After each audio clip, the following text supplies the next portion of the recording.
আসসালামু আলাইকুম প্রিভিয়াস সবাই কেমন আছেন? প্রতিদিনের মতন আজকে একটা ভিডিও নিয়ে হাজির হলাম। আজকে দেখাবো কিভাবে ফ্রিজের বর্ডার ডেন্টিং করবেন নিচের পার্ট। তো দেখছেন প্রথমে আমি নিচের বর্ডারটা সুন্দরভাবে পরিষ্কার করে নিয়েছি। এতে অনেক জং টং থাকবে, আপনারা অবশ্যই পরিষ্কার করে নেবেন। আগে থেকে সাবধান থাকবেন যেন এই কন্ডেন্সার পাইপ যদি ভালো থাকে যেন সেটা লিক না হয়। কন্ডেন্সার ভিতরে লিক না হয় যেন খেয়াল রাখবো। তো আমি দেখতেছেন একটা বর্ডার বক্স বানাইছি। এটা আপনার শীট দিয়ে ভাঁজ দিয়ে বানিয়ে নেবেন মাপ নিয়ে। মেন হচ্ছে মেজারমেন্ট, আগে কাজের আগে মেজারমেন্ট বুঝতে হবে। তো সেক্ষেত্রে দেখেন আমি কীভাবে মেজারমেন্ট করতেছি। দুই সাইডে মাপ নিলাম, এটা স্পাউটের সাইডে মাপ নিলাম। এটা আমরা ট্রের মতন ভাঁজ করে বসাই দেবো, তাতে বেনিটা অনেক টাইট হবে। তো দেখতে থাকুন আমি কীভাবে। তো ভিউয়ার্স, এবার আমি যে মেজারমেন্ট নিয়েছিলাম সেটাকে সুন্দরভাবে দাগ টেনে নেবো, কারণ এটা আমার কাটিং করতে হবে। যার কারণে একা বেঁকা না হওয়ার কারণে আমি এটা মাপ নিয়ে নেবো। ঠিক আপনার ঠিকভাবে বাটাম ধরে মাপটা নিয়ে নেবেন। তো দেখতে থাকুন আমি কীভাবে মাপ করতেছি। তো ওই সাইডেও কিন্তু আমি মাপ নিয়েছি। তো আমরা যে সাইডে যেটুকু বড় রাখবো সেটা হচ্ছে 5 ইঞ্চি থাকতে হবে। 5 ইঞ্চির ওভার নেবেন না। আর আমার যদি খাওয়া অনেক বড় থাকে, ডেন্টিং অনেক দূর পর্যন্ত খেয়ে থাকে, সেক্ষেত্রে কী করবেন, সেক্ষেত্রে আরও বড় নেবেন। ঠিক আছে, সাইড কর্নার যদি থাকে সেক্ষেত্রে ছোটো নেবেন, কারণ আপনি যদি অতিরিক্ত ওভার উপরে উঠান সেক্ষেত্রে যখন রিপিট করবেন তখন কিন্তু আপনার ওই পাইপ ফুট হয়ে যাওয়ার লিক সম্ভাবনা থাকবে। তখন আপনাকে নতুন গ্যাস করতে হবে, পাইপ মাইপি করতে হবে। তো দেখুন আমি কীভাবে এবার কাটিং যে পার্টটা যেটুকু ছিল একটু কেটে ফেলেছি, যেহেতু আমার অনেক বড় লাগবে না। সেক্ষেত্রে আমি এটা কেটে ফেলছি, কারণ সাইড কন্ডেন্সার আছে আর বেশি খাইনি, যার কারণে আমি বেশি একটা বড় রাখতেছি না। তো দেখুন আমি কীভাবে এই মেশিন দিয়ে এটা কেটে ফেললাম। এভাবে সুন্দরভাবে মাপ নিয়ে কেটে ফেলবেন, যাতে জায়গাটা বেঁকা না হয়, সোজাভাবে কেটে নেবেন। তো এবারে আমি সাইড কাটবো। আমি যেমন যে মাপটা নিয়েছিলাম বেশি মাপের 5 ইঞ্চি মাপটুক এবারে গ্রাইন্ডিং দিয়ে আমরা কেটে নিব। তো দেখতে পাচ্ছেন ভিউয়ার্স আমি কীভাবে কেটে নিচ্ছি।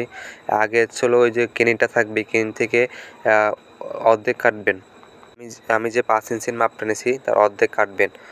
তারপর হচ্ছে দুই সাইডে সুন্দরভাবে যে ভাঁজটা থাকবে, কলারটা সুন্দরভাবে ওটা কেটে নেবেন, কারণ ওটা আমাদের ভাঁজ করতে হবে। যার কারণে কলার না কেটে নিলে ওটা ভালো হবে না। সেক্ষেত্রে তারপর হচ্ছে কলারে যে বাবলিটা থাকবে ওটা সুন্দর করে মেশিন দিয়ে পরিষ্কার করে নেবেন। তো দেখতে পাচ্ছেন ভিউয়ার্স আমি কীভাবে পরিষ্কার করতেছি। কাজটা মনে হচ্ছে ফিনিশিং হবে অনেক সুন্দর, আপনারা যদি এভাবে কাজগুলো ফলো করেন। তো দেখতে হবে আমি এই পরের সাইডটা আছে সেটাও আমি কীভাবে কাটে ওটা করতেছি, অ্যাডজাস্ট করতেছি। তো সেক্ষেত্রে এখানে আমি কোনোটা কোনোভাবে কেটে দিব। দেখতে পাচ্ছেন ভিউয়ার্স কীভাবে কেটে ফেলতেছি।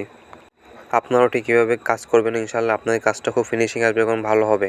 বাড়িতে নিজের ফ্রিজ যদি মাল নিজ থাকে আপনার কাছে, আপনি নিজেই এটা কমপ্লিট করে ফেলতে পারবেন। তো দেখুন ভিউয়ার্স, আমার পুরো ভিডিওটা দেখলে বুঝতে পারবেন। তো ভিউয়ার্স দেখেন আমি কত সুন্দর ওটাও বেশ ভালোভাবে পরিষ্কার করে নিলাম। যে মালটা ছিল ভিতরে কাটিংয়ের পর কিন্তু অনেক সময় আপনার সিটের থেকে যায়। তো সেক্ষেত্রে যে মাপটা নিয়েছিলাম আমরা মাপের ওখানে মাথায় একটু ডাবল ভাঁজ দেওয়া আছে, সামনে একটা ফিটে ভাঁজ দেওয়া আছে, ওটা থেকে একটু আমরা কেটে নেব, কারণ আমরা যখন ভাঁজ দিব তখন মোটা জায়গা থেকে ভাঁজ হতে চাইবে না। সেক্ষেত্রে আমরা একটু ওখানে দাগ দিয়ে সুন্দরভাবে একটু ওখান থেকে একটু ফেলে দিব, যাতে আমার পরবর্তীতে ভাঁজ দিতে ভালো হয়। তো দেখতে পাচ্ছেন বিকজ আমি কীভাবে ওখানে কেটে দিচ্ছি। আশা করি কাজটা ভালোভাবে মনোযোগ দিয়ে দেখলে আপনারা অবশ্যই কাজটা ভালোভাবে করতে পারবেন। ভিউয়ার্স দেখতে থাকুন।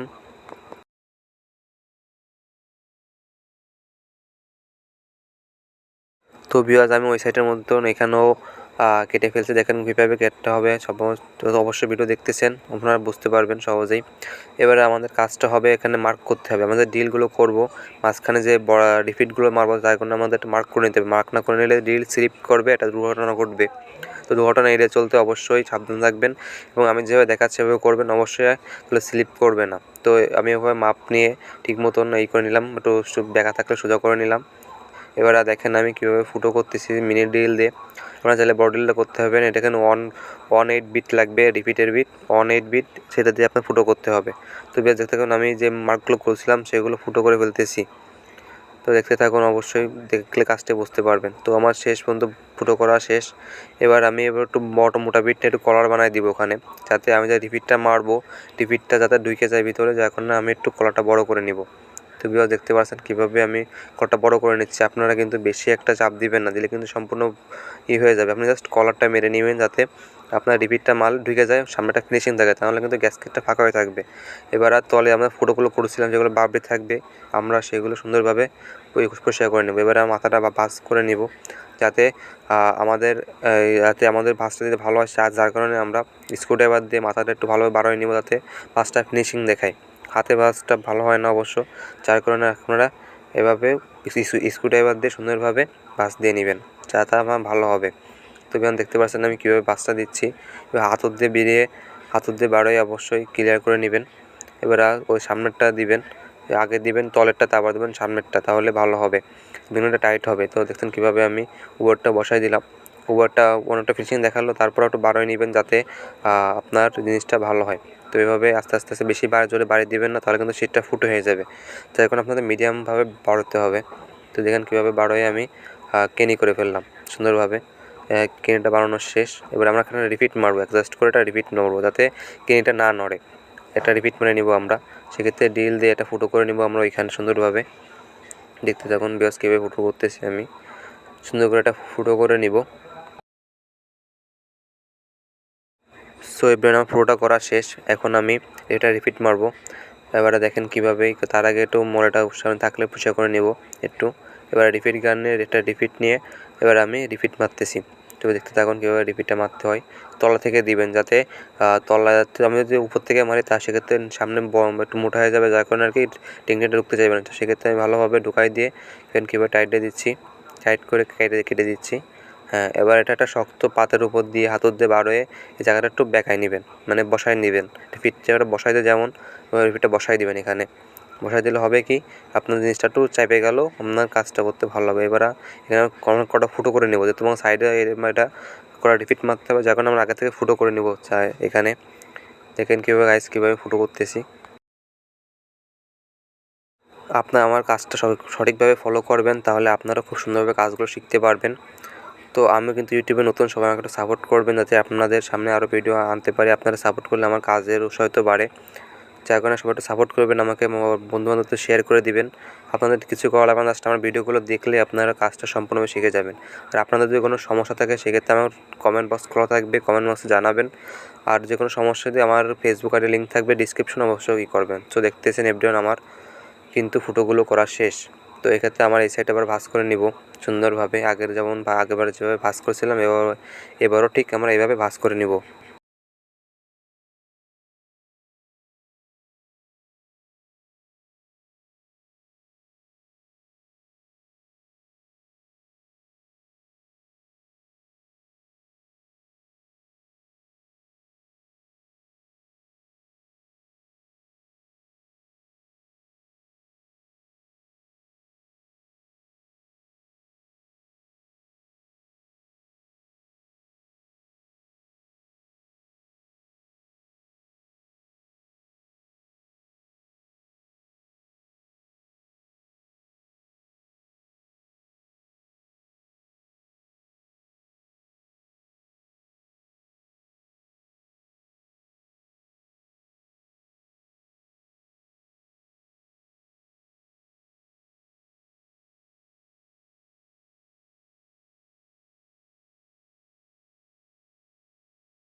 সো এবার দেখতে পাচ্ছেন আমার আগের মতন আমার এখানেও কাজটা করা কমপ্লিট।